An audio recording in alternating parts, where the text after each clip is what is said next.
పూతలపట్టులో విజయం సాధించబోయేది తెలుగుదేశం పార్టీయేనని ప్రజలంతా తెలుగుదేశం పార్టీ వైపు మొగ్గు చూపుతున్నారని పూతలపట్టు టీడీపీ జనసేన బీజేపీ పార్టీలు బలపరిచిన ఎమ్మెల్యే అభ్యర్థి డాక్టర్ కలికిరి మురళీ మోహన్ స్పష్టం చేశారు. శుక్రవారం మధ్యాహ్నం తెలుగుదేశం పార్టీ నాయకులు కార్యకర్తలతో కలిసి మొదటి సెట్ నామినేషన్ పత్రాలను దాఖలు చేశారు. పూతలపట్టు మండలం గొడుగుచింత గ్రామంలోని ఆయన నివాసంలో కుటుంబ సభ్యులతో కలిసి నామినేషన్ పత్రాలకు పూజలు నిర్వహించారు. అనంతరం నాయకులు కార్యకర్తలతో కలిసి స్థానిక అమ్మవారి ఆలయంలో నామినేషన్ పత్రాలకు ప్రత్యేక పూజలు నిర్వహించిన అనంతరం తల్లి ధనమ్మ జీవనెల అందుకుని అక్కడి నుండి పూతలపట్టులోని ఎంఆర్ఓ కార్యాలయం వద్దకు చేరుకుని మొదటి సెట్ నామినేషన్ పత్రాలు దాఖలు చేశారు. అనంతరం మురళీ మోహన్ మీడియాతో మాట్లాడుతూ పూతలపట్టు నియోజకవర్గంలో ప్రజల నుండి తెలుగుదేశం పార్టీకి అనూహ్యమైన స్పందన వస్తోందన్నారు. చంద్రబాబు నాయుడు సారథ్యంలో ప్రభుత్వం ఎప్పుడు ఏర్పడబోతోందా అని ప్రజలు ఎదురు చూస్తున్నారని చెప్పారు. పూతలపట్టులో సైకిల్ గెలవనుందని ప్రజా స్పందనతోనే తెలుస్తోందని అన్నారు.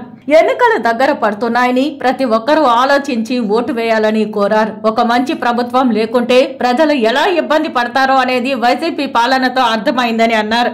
ముఖ్యంగా వైసీపీ ప్రభుత్వ పాలనలో ఎవరికీ స్వేచ్ఛ లేదని, ప్రజలు కోల్పోయిన స్వేచ్ఛ, సమానత్వం, గౌరవం తిరిగి పొందాలంటే తెలుగుదేశం పార్టీ అధికారంలోకి రావాలని అన్నారు.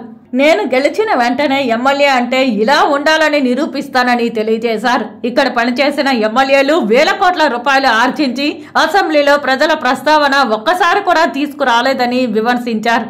ఎమ్మెల్యే అంటే అసెంబ్లీలో ప్రజల గొంతుకగా వారి సమస్యలు తెలియజేయాలని, బడ్జెట్లో పూతలపట్టు అభివృద్ధికి నిధులు కేటాయించాలని డిమాండ్ చేసిన పరిస్థితి ఇప్పటి వరకు జరగలేదని అన్నారు. ఇప్పుడు మళ్లీ ఆ ఇద్దరు ఎమ్మెల్యే అభ్యర్థులు ప్రజల వద్దకు వస్తున్నారని, ప్రజలంతా ఆలోచించి జాగ్రత్త పడాలని చెప్పారు. పూతలపట్టు ప్రజలంతా తనను ఆశీర్వదించాలని కోరారు. ప్రజల్లో ఉంటూ ప్రజల మనిషిగా అసెంబ్లీలో నా గొంతుకను వినిపిస్తానని తెలిపారు. మామిడి రైతుల కనీస మద్దతు ధర కోసం అసెంబ్లీలో పోరాటం చేస్తానని చెప్పారు. గత ఎమ్మెల్యేలు మామిడి రైతుల కష్టాల అసెంబ్లీలో గంట పాటు మాట్లాడిన సందర్భం ఒక్కటైనా ఉందా అంటూ ప్రశ్నించారు. 600 కోట్ల రూపాయల విలువ చేసే విజయ డైరీని అమూల్ కు వైసీపీ ప్రభుత్వం కట్టబెట్టిందని అన్నారు. వైసీపీ హయాంలో కనీసం 5 కోట్ల రూపాయల పెట్టుబడికి ప్రతిపాదన పెట్టారా అని నిలదీశారు. హంద్రీనివా కాలువలో పిచ్చి మొక్కలు చెట్లుగా మారిందని, హంద్రీనివా కాలువ ఎక్కడుందో ఈ వైసీపీ ఎమ్మెల్యేలకు తెలుసా అంటూ ప్రశ్నించారు.